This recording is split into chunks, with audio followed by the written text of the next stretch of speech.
Sir William Seal. Mr. Speaker, may I join with others also to convey condolences and sympathies to those families who have lost loved ones as a result of the recent earthquake. My colleague Sue Moroney has indicated to the House that we're supporting this bill to the first reading, but she also gave a challenge to the Minister and this government about the need for us to look further abroad, a more comprehensive bill that covers broadly long-term what our needs are in terms of transportation. So I recall in 2011, the RENA, that's right, 2011 October, when the RENA hit the, crashed into the reef, Astrolabe Reef, that's right. And I recall, sir, watching on TV the spills, not just the container, but the ore spills. And my first reaction, sir, was one of anger, because the impression I got was here again is a ship run by an international company.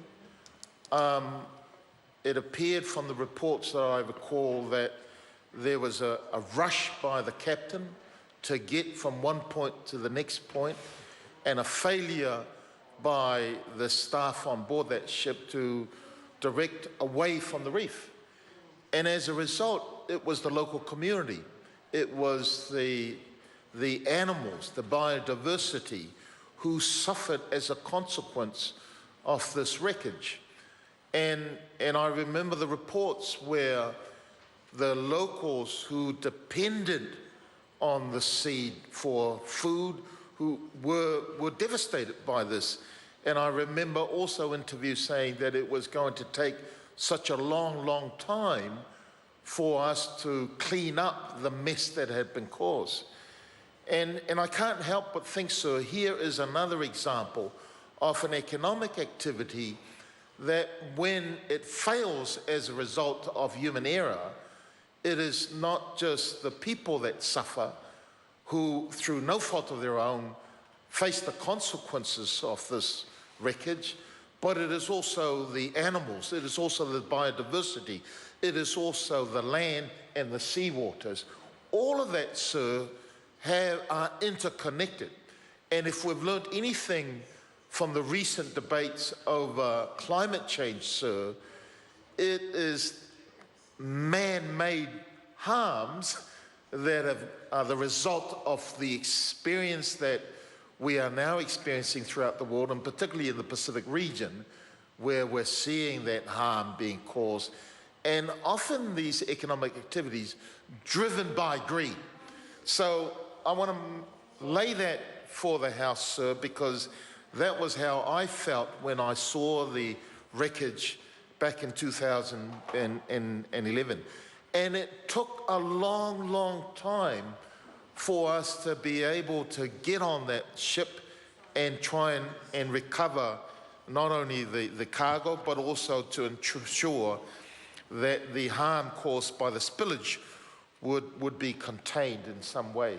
So I support the fact that this bill increases the level of compensation available to meet the claims from all pollution damage caused by a spill from oil tanker in New Zealand waters. But I wonder, sir, whether the definition that we're given in this bill is sufficient. And so I'm hopeful that not just the shipping industry, the transportation industry will take the opportunity to make submission. I'm hopeful that the Maritime Union, both local and international, take the opportunity to voice their concerns. I am hopeful that local government New Zealand also takes an interest, because any spillage along our coast will have an impact on the local governments that look after that particular region.